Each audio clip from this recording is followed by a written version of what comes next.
Mhm. Hi, Hey, today we're everyone. gonna go Thanks, ahead. thanks for coming back again. This is Ken Shoulders number 34, and this is information that Chris Beskar, the CEO of Stevati Aerospace, gave to me quite a while ago in an interview that when I was asking about Ken Shoulders patents, he actually just gave us this huge package. This one is really interesting because this is actually a machine that Ken Shoulders built to create charge clusters. And I want to say a couple things. I recently watched the Pete Peterson interview with David Wilcock and Kerry Cassidy on Project Camelot. And one of the things that Pete Peterson said was he considered himself an instrument maker. And that's interesting because same thing with Ken Shoulders. In the Ken Shoulders interview with, I think it was with John Hutchison, he basically was saying the same thing. He considered himself an instrument maker, and this is the actual instrument that he created. Now, we also have to remember that Ken Shoulders um, was very much responsible for the quadrupole. What's it called? I forget now. The mass spectrometer. Um, that's an instrument that Ken built as well. And it actually leads back into this because some of that technology is actually within this little box here. So today we're going to do it a little bit different. We're going to have Chip read through some stuff. So if Chip's ready, I'll just be quiet and let you go. We'll go ahead. First part of the paper is the abstract. It's called Electron Condenser by Ken Shoulders. An apparatus is proposed for the condensation of electrons to a containable fluid state. This miniature apparatus consists of an ion pumped vacuum system, a split anode magnetron, and a quadrupole electron trap fitted with suitable electron injectors in the form of EVO generators, and numerous ways for analyzing the effluent captured in the trap. The apparatus design emphasizes simplicity and uses only minimal hand tools for construction. Cost of the easily found construction materials required in this range of a few $100s. A long All time ago, I might add. That cost might be a lot right. more now. All right, main body of the paper. Previous writings by the author published on the web showed methods of clustering electrons along with some of their measured properties. These writings suggest that the preliminary condensation of electrons takes place during an electrical discharge to produce what is called an EV or an EVO, an exotic vacuum object, and that this stage can be carried to further condensation through the use of electronic trapping techniques to remove the velocity component acquired during the preliminary formation process. This velocity reduction promises to allow the association of sequential injections into the trap for consolidating large quantities of electrons in whatever state they take. In this writing, the author will show that the very new experimental scientific results can be acquired with simplicity and low cost. Although this composition is only a brief introduction to the subject designed to engender feedback from others. In the future, details will be added according to responses received. The writing will be broken into segments aligned with various components used in the condensation process. These will be number one, vacuum system considerations. Number two, magnetron oscillator parameters. Number three, quadrupole trap parameters. And lastly, number four, system operation. Vacuum system, subtitle. Although any conventional vacuum system will fulfill the requirements for electron condensation work, their cost is usually higher than necessary for the work to be done. The design submitted here works very well, but it requires considerable attention to both operation and maintenance. The only reason for its introduction is the low initial costs incurred. The pump shown on the following drawings is an evaporation ionization type. This pump does not start well at atmospheric pressure and is necessary to add an inexpensive 4 pump to reduce the pressure to about 1/50th of an atmospheric pressure. These pumps can be purchased for about $220 from local vendors, One such pump is shown below, is shown in the clipping below. We see a figure, a diagnostic for a piston compression vacuum pump made by Gas Corporation. Okay, moving on to the next page. The ion pump works by virtue of an electrical discharge capable of melting and evaporating a chemically active material like aluminum. As shown in the figures on pages 5, 6, and 7, a cathode of carbon obtained from a battery electrode is lowered in the aluminum slug held in the carbon anode crucible. With a voltage of about -4 keV applied to the cathode, generated by rectifying a high-frequency type of neon transformer. Chip, I'll just jump in for, I'll just jump in for a quick second because that reference to -4 keV, so -4,000 volts, is ultra important because in subquantum kinetics, this is a valley. Subquantum kinetics is almost like, like looking at mountains, or it's peaks and valleys, and this is a valley. Or a well. Actually, it's a more proper term used. 4,000. Is that -4 kilo electron volts? Is that 4,000 volts as well? -4. It's meant to say -4,000 volts. Actually, I think Ken Shoulders said that the best results are around -2,000 volts. You can do it with different voltages, but there's different things that apply to those voltages, and also the vacuum level as well is very important on all this. But I just wanted to point that out because it is subquantum kinetics at its heart, is the well there. Yeah. Okay.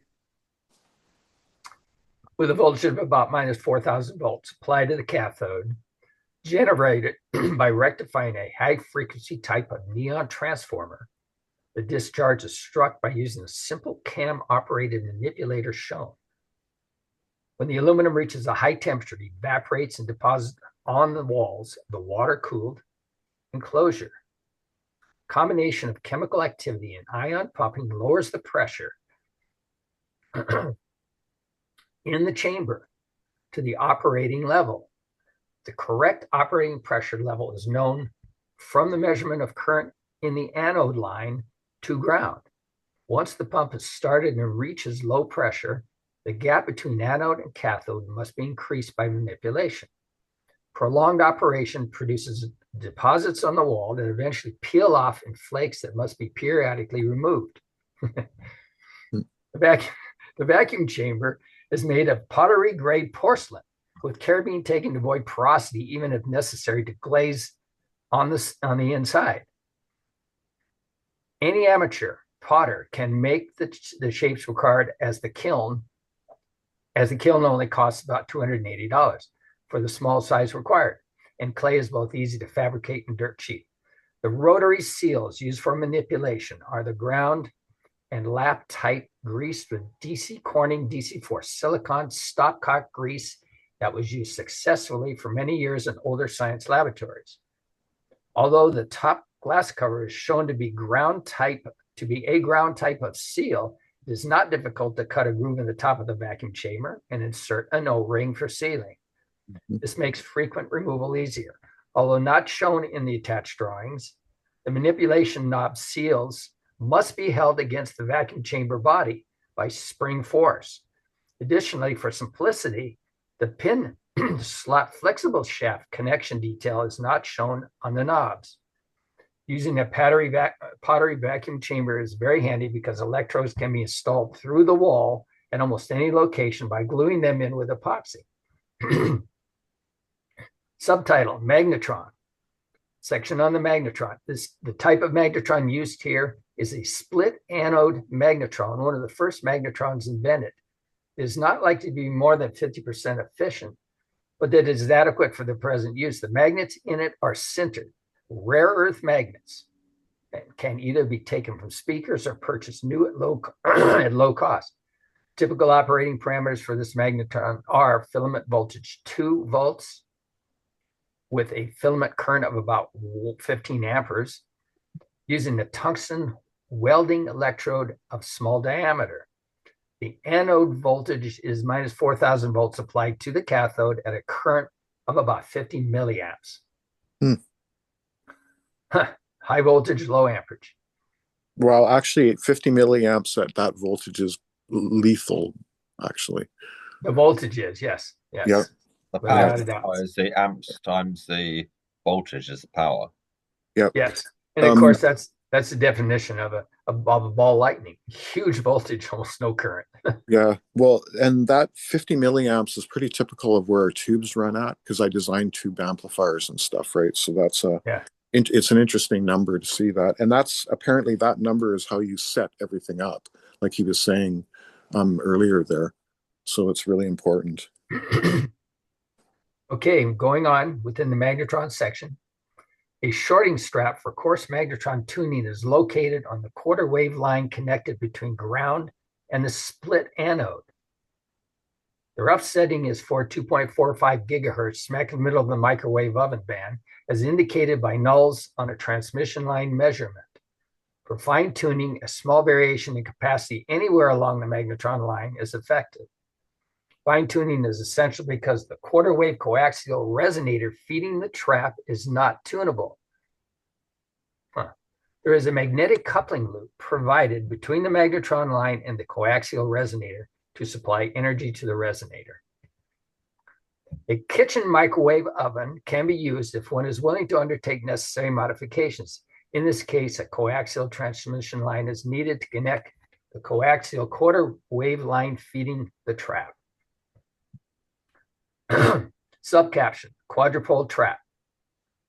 At the high impedance end of the quarter wave coaxial line, there's a small cylinder that receives essentially all of the step-up voltage from the line. This cylinder, in conjunction with the grounded end plates, constitutes a Paul type of quadrupole electrodynamic trap, so often used for high-quality ion mass spectrometry.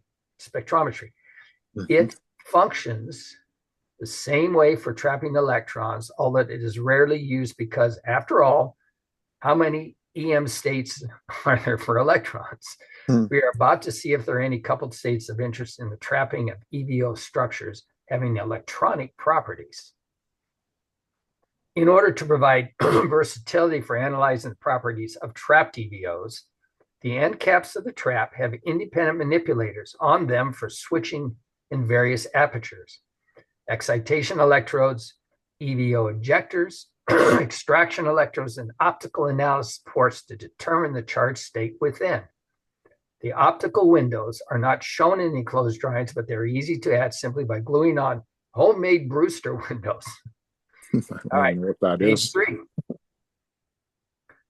Okay, the key to efficient trapping of EVOs is to utilize good EVO gun injectors, capable of depositing EVOs in the center of the trap at low velocity. Many years ago, Winston Bostick, reference number 13, published some photos taken of plasma railguns firing across the chamber maintained at low gas pressure. Winston was a magnetic enthusiast, and so he fired them across a magnetic field. The same thing happens if you don't use a magnetic field. In the early 1950s, when Winston did his work, he did not know that EVOs were the main component of his plasmoids. Yeah. Years later, when I employed him as a consultant on EVO technology, he came to see the effect and loved it. 2 of his early photos showing interaction from both 2 and 4 sources are taken from the above reference and shown below. There's 2 images here. Caption on image number 1 on the left, 2 plasmoid sources spaced 10 centimeters apart firing across the magnetic field. The second image on the right, 4 plasmoid sources spaced 10 meters apart firing across the magnetic field. Okay. Interesting. In both cases, the guns were purposely misaligned to show the attractive force between the plasma structures. With modern EVO guns, much better aiming is available from small units that operate very efficiently, thus allowing more tricks yet. At this time, it is not known what the optimum configuration for an EV gun will be for this application. Very interesting. All right. Mhm. Subcaption, system operation. Although it should be self-sufficing, a quick run through operating procedures is presented below. Self-sufficing isn't self-evident. Bullet number 1, the chamber is roughed down with either a mechanical pump or water ejector pump. Well, bullet 2, striking the discharge and raising the aluminum to its evaporation temperature starts the high vacuum cycle. Bullet 3, after the pressure lowers, as indicated by the anode current, the discharge current is reduced by raising the cathode. I'm using by raising the voltage on the cathode. Number 4, the magnetron filament is first turned on, and then the high voltage is applied to the cathode. Bullet 5, microwave amplitude is measured using a probe and detector placed into the trap to confirm the trap is properly tuned. If not, the magnetron is fine-tuned to peak the output. Bullet 6, for the first tests on electrons only, a small broken flashlight bulb filament is used as an emitter placed outside of one trap end cap. Effective trapping is indicated by the ability to store electrons, which is in turn seen as, as a current spike on one of the end cap electrodes when the microwave drive is turned off. Bullet 7, the EVO surfaces, basically just a pair of wires driven by a short pulse from a spark gap, fired simultaneously by series operation, are run for a short period of time. Bullet 8, applying an extraction voltage to one end cap tests the trapping efficiency by allowing whatever is stored to register as an EVO strike on a witness plate located either on or slightly beyond the electrode. Increased energy of the spike with increased time of trap filling. Increased energy of the strike. Yes, increased energy of the strike with increased time of trap filling indicates trapping success. Bullet 9, further analysis of the trap contents can be done with increasingly sophisticated methods of excitation and extraction with the aim of collecting the effluent in a portable container that is static. That's more or less done. Very interesting. Very specific. So those are just right. references. There's a whole list of references here, Yep. and those are available by viewing the document. Go down. I think there's one or two. Yeah, I think at the bottom that number 13 is probably one to be looked at. If you go back there. This one here. Yeah. And that was mentioned in the body of the article. Winston H. Bostic, published in 1956. Experimental study of ionized matter projected across a magnetic field. And Ken Shoulders hired him. Yes. Because it says it in there, right? So that's pretty interesting, actually, in itself. I didn't know that. So the rest of this is going to be pictures. And what I was going to say was this is something that we can recreate. Basically, he has given us the whole instructions here on how to create it, what it is, and then how to use it as well, right? So very interesting. And I may at some point ask Chris Beskar if this is the most optimum setup, or do we want to look at something, that Ken's done later on? Because I just feel that this paper was written a long time ago. Like this might have been one of his first papers for some reason. But so this shows a lot of the components. The evaporation ion pump is at the bottom, sort of left. You can see the water cooling lines going in there. Then there's the magnetron. A magnetron is a vacuum tube that is used in microwaves, essentially. And it's a very kind of special vacuum tube that allows charge clustering within the tube itself. And there's these cavities that have to be exactly the perfect size and shape for this to occur within a magnetron. But they're using it to create that pulse, essentially. And then we've got the trap function, or the trap itself, and then the trap function knob Ben there. is saying, is this an EVO gun? This is, well, there's EVO guns within this, but this is actually a mechanism to create EVOs. This is an EVO source, is what it is essentially. Yeah, that he, and again, this remember that description of instrument maker. Well, this is an instrument, like literally, right? So it's kind of cool. So he shows us, and there's the top. So they were talking about the top, putting, and that's something that I would do. I would machine a groove in there so that you can put an O-ring in, and the top can come on and off and be sealed every time, essentially, just to make it easier. And then the next drawing, I think that the one, if you keep going there, that just shows the top that I was just talking about. And if you keep going, it actually kind of shows us a little bit more with the ceramic case removed, just showing us the actual what things look like essentially, right? You can see the quarter wave coaxial resonator, the evaporation cathode manipulator, the ion pump, and then the magnetron again, and the cooling lines. Very, very interesting. And then with the bottom one, he's showing us, this is the interesting one, because there's the aluminum slug that basically gets blown up. That's probably the best description of it.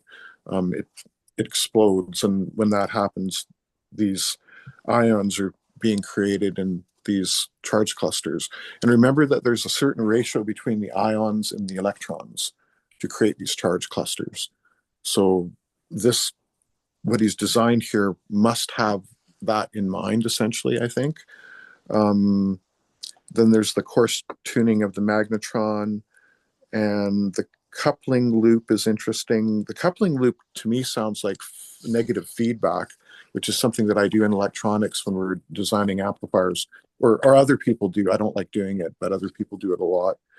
And then if we keep going, I think it just shows us, Brendan, the more of the actual, what it looks like essentially inside, right? I'd like to try and find and probably get from Chris color drawings of this, perhaps. Then it would be a little bit easier for us to see everything. Because ultimately we're going to probably want to recreate this essentially to do research with. So very, very cool. The bottom one shows the coaxial resonator a little bit better, and the electron trap electrodes. The magnetron magnets are interesting, as is that magnetic yoke, because with any magnetic circuit, there has to be a way of making the circuit complete. So that's what that yoke is doing. Yeah, so very, very cool. So here we have a device to essentially use for research for creating charge clusters themselves, and he's actually given us the recipe of how to use it as well. So it's very, very cool. Do you guys have any comments or questions? You have to unmute yourself, Chip. Yeah, I'm looking at the magnetron, and it appears to have a couple of plays a couple of parts in this thing, but they're like riflings in a gun barrel, the magnetic field. So we're really focusing this ionic splatter that's coming off the aluminum knob. Yep. And training it, almost giving it a wave function, if you will, a wave field that's blasted out into the trap on the end. The coaxial resonator is interesting. That's kind of something that Murray King has talked about. These Balmer type, helical spiral type, focusing mechanisms that are used for these things. So yeah, nearly everything is here. It's fascinating. Because we do want to spin them up. So what you just said is absolutely true, right? That's what you need to do, is kind of give them the spin, or this curl. Curl is another word that they use, actually. Yeah. I think that's probably the Jesus piece in this whole configuration, is that resonator. Yeah. Yeah, because the rest of it is fairly straightforward. Magnetrons, I mean, people that know about tubes, the magnetron is pretty simple. There's a magnetron in every single microwave oven. There has to be for it to work properly, right? Yeah, right. Yeah.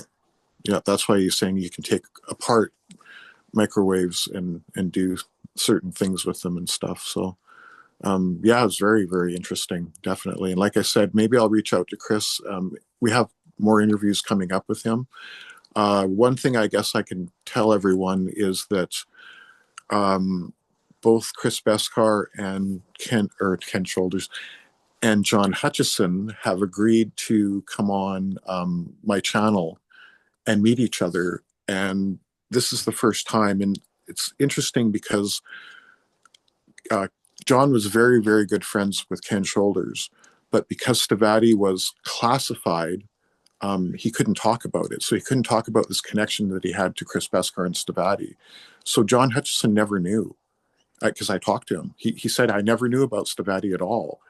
And it's Holy so shit. cool Yeah. that now you're bringing me basically Ken Shoulders' business partner, and all of this research and development that's coming out of Stavati is because of Ken Shoulders, his connection with Stavati and Chris Beskar. So it's going to be really cool to have those guys together. Definitely, I'm looking very forward to that. And that should be in the next couple months or whenever we can have it planned. I talked to Chris about it, and the other thing that's really, really cool, I'll reveal it here, is there was a letter written by Ken Shoulders to a prince, and he was trying to get money for John Hutchison, some funding or whatever. And it turned out that it didn't happen that way. But John Hutchison or Ken Shoulders? John Hutchison. hey, The prince was trying to get money for John Hutchison or Ken okay, Shoulders? so Ken Shoulders wrote a letter Yeah. to this prince trying Yeah. to gather up money for John Hutchison. Okay. But the thing about it is that Ken Shoulders actually worked for the prince at some point. So Ken Shoulders had a very good relationship with the prince. And what's really cool is John Hutchison dug up this letter and he actually sent it to me. And basically, what's going on is it was very blurry. So what I did is I've got some girls in town who are actually retyping it and reproducing it, and we're going to actually have that letter. We're going to read that letter with Ken Shoulders, or sorry, with Chris Beskar and John Hutchison together on my show, and I'm really looking forward to that because it's something that has been talked about in the interviews with John Hutchison and Ken Shoulders. He actually talks about this prince. And I thought to myself, isn't it so cool that now we actually have this letter and we're going to make it so everyone can read it. And I'm very excited for that. So very cool. So yeah, if anybody else has any comments, or maybe we should stop the recording. Yeah, no, one last quick thing. Okay, yeah. Let me share my screen and I'll show you a page out of You Murray can King's you book. should be able to share your screen because I'm not showing All right, it. let me, yeah, it'll show you the curl that you're just talking about. Don't hand over the hosting because that will wreck the recording, you guys. So just whatever you do. Can he share or will that spoil it? I don't. You I'm can't going to change try the right now. hosting. You can't change the I think you hosting. can share as a guest. Yeah. You can try, but don't change the hosting. Whatever you do. Can you see that? Yep. All right, very good. Let me. As a matter of fact, that's part of the chapter that we're going to go through when Moray is here. Yes, and so I was previewing it a little bit. Yep. And so this is Yep. Beltrami vortex. I think exactly what this resonator is doing. You see that helicity associated with it. Plasma filament exhibits a natural force-free vortex with tightens because the flow aligns with its own vorticity, curl vector. Yep. The tightening vortex yields an extraordinary energy density at the tip, which activates, guess what? The zero field. And so this is the kind of stuff that Ken Shoulders was touching on, and the work of Moray dug down into this, and it correlates a lot of the intuition and insights that these various inventors had. Yeah, definitely. Very interesting. And we're hopefully going to have Moray in the group here and go through this chapter. In fact, at some point, there's I think that this is the fourth one. I think we've done 3 of them already. And it's all about charge clusters again. The whole book is all about charge clusters, right? So it's very, very cool. Yeah, very cool. Yeah, that'll be in the future. Or shall we finish now? Shall we finish a moment? Yeah, if no one's got any other comments, then we can shut the recording off and have a free discussion. Okay, well, thank you very much, everyone. I hope you have a wonderful rest of the day. Cheers. Bye. Take care. Bye. Thank you. Bye.